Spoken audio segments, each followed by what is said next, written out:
Por que a igreja me decepciona?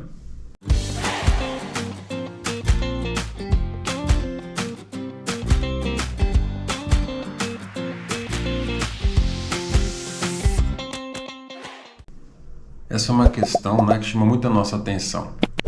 Geralmente nós vemos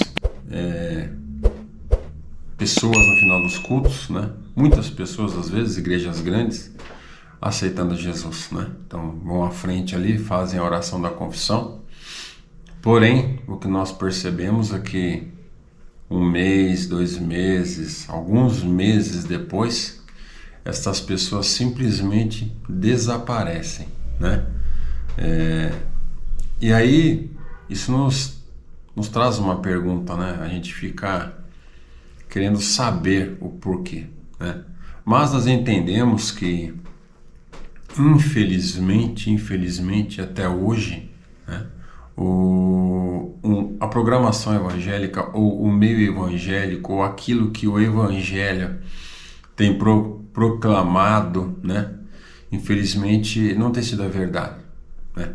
Infelizmente, como eu falei, as pessoas, ao irem à igreja e aceitarem a Jesus Cristo como seu Salvador, de repente, por conta de uma mensagem que foi ministrada naquela noite, né, uma mensagem que trouxe esperança ao coração daquela pessoa, esperança de repente no casamento, esperança na vida financeira, esperança na porta de emprego, né? De repente isso não chegou e essa pessoa foi decepcionada, porque infelizmente quando essas pessoas aceitam a Jesus, a primeira coisa que elas fazem quando saem da igreja é criar expectativas em seus corações, né? É como eu falei, é uma mensagem que trouxe ali um sonho no coração, talvez até hinos, né, que colaboraram para isso. Então a pessoa cria expectativas, cria sonhos, né, cria planos, metas. E interessante, né, o mais engraçado de tudo isso é que no final essas pessoas criam até estratégia de como Deus vai fazer o que elas querem que Deus faça, né? Ó Senhor, eu preciso de tal coisa, e se o Senhor fizer assim, se o Senhor fizer assado, vai dar certo. Então a pessoa quer ainda impor para Deus a forma que ele tem que trabalhar. E se não bastasse isso, né, se isso ainda não fosse grave, né, o que acontece? As pessoas, geralmente novos convertidos que aceitam a Deus, estão ali com o coração cheio de esperanças pelas promessas que eles ouviram na igreja, né? O que eles começam a fazer? Começam a ouvir hinos que falem aos seus corações. Geralmente hinos o quê? Antropocêntricos, onde o ser humano é o centro, onde o ser humano é o coitado, o ser humano é a vítima, o ser humano é o injustiçado, como se o mundo inteiro, né, rodasse em volta do seu problema e da sua situação. Só você é vítima, né? Aí começam a ouvir aqueles hinos restitui, eu quero de volta o que é meu, sem pensar na letra, né? Eu quero de volta o que é meu. O que era nosso antes de Jesus? A perdição, o pecado, a condenação eterna, não é mesmo? A gente não para às vezes para pensar, né? Outro hino, né? O sonho não acabou, né? O tempo já começou. Meu Deus realizará tudo o que prometeu. Sim, Deus realmente ele promete. E quando ele promete, ele realiza, né? É claro que depende de alguns passos nossos. Mas será que às vezes foi Deus realmente? Será que não foi uma pessoa que Deus não usou? A pessoa falou por emoção, etc. Então tem todo um contexto que nós temos que avaliar, não é mesmo? Tem mais um interessante que eu quero lembrar aqui, né? Volte a sonhar. Se por um tempo a dor te fez parar, né, Deus ainda realiza sonhos. Que sonhos que Deus realiza? O seu sonho, o meu sonho, será que é isso que esta cantora quis dizer nessa letra aqui? E ainda que ela não tenha, né, a intenção de ter falado isso, mas é um perigo, é um problema isso daqui. Aí, geralmente, tem alguns de plantão que gostam de contestar, né? Mas o sonho de José do Egito, não foi um sonho dele. Aquela revelação que ele dá para o pai e para os seus irmãos foi um sonho de Deus. Ali foi uma visão que Deus deu para José do que iria acontecer. Então Deus não realizou o sonho de José, Deus cumpriu a profecia sobre a vida de José. Então é diferente quando eu e você temos sonhos humanos, planos e projetos, como eu falei, e tentamos viabilizá-los de forma a apresentar para Deus e querer incondicionalmente. Então, o nosso grande problema, né, que nós temos que pensar é que Deus, ele tem os seus planos e tem os seus projetos. Porém, nem tudo ele fará nesta terra, não é mesmo? Nós temos que entender isso daqui, né? Nesta terra, Deus não nos dará uma saúde plena, né?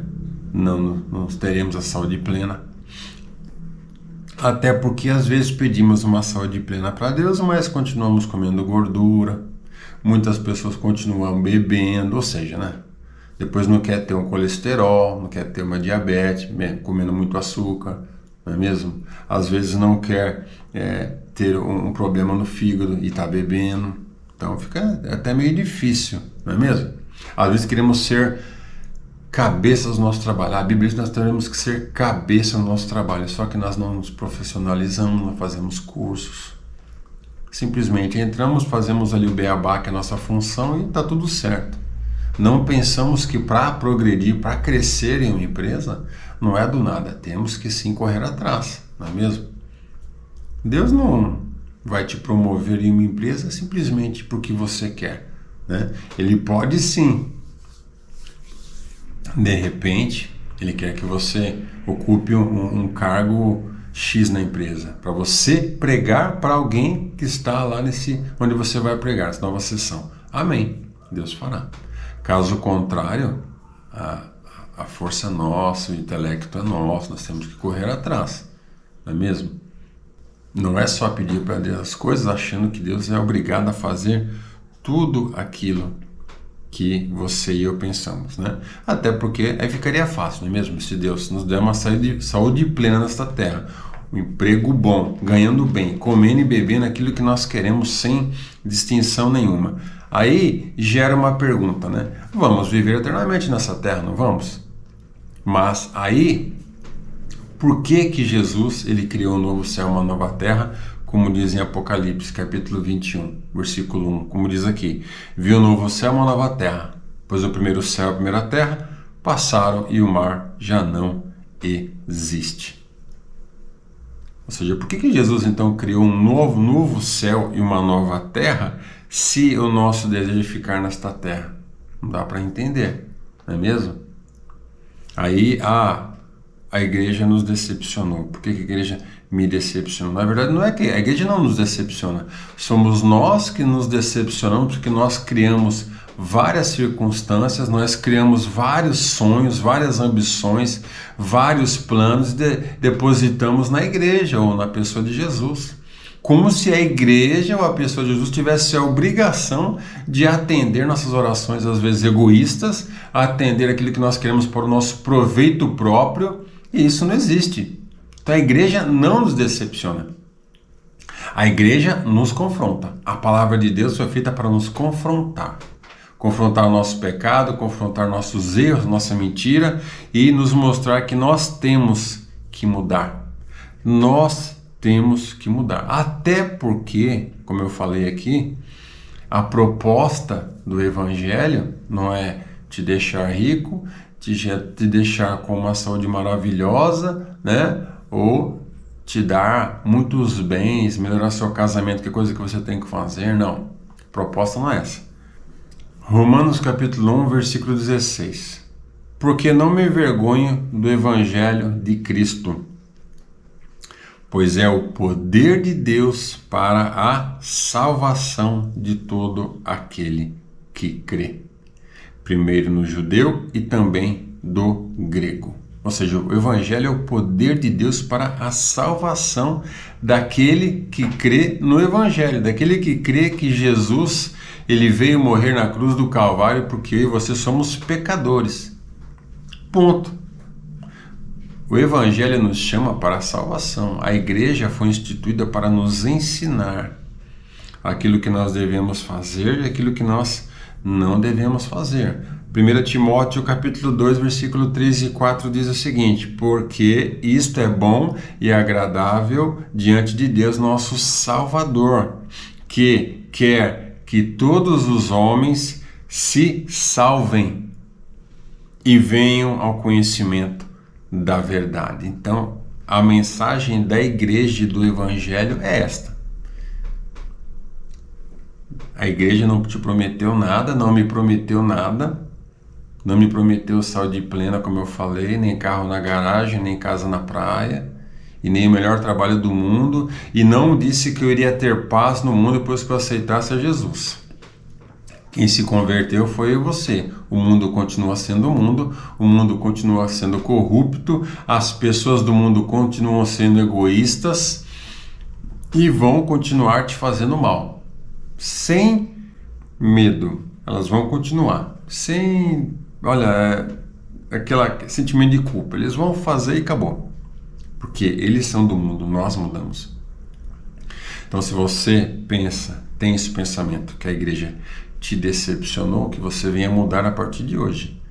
Porque a igreja, é claro, né? Uma igreja pentecostal ou uma igreja tradicional, não estou falando de igrejas neopentecostais. Se você está em uma igreja neopentecostal, você tem que sair rapidamente, que realmente essas igrejas vão te decepcionar.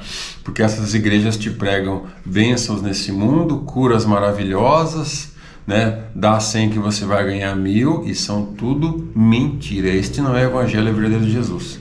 Então, se você está em uma igreja neopentecostal, saia ainda hoje, vá para uma igreja tradicional ou pentecostal que realmente prega a verdade, e entenda, a igreja nunca vai nos decepcionar. É nós que nos decepcionamos com os planos e sonhos que nós fazemos e queremos que Deus faça. Queremos obrigar Deus a cumprir aquilo que nós queremos e não a vontade dele para nossas vidas, que é o melhor. É um plano maravilhoso que ele tem para mim e para você.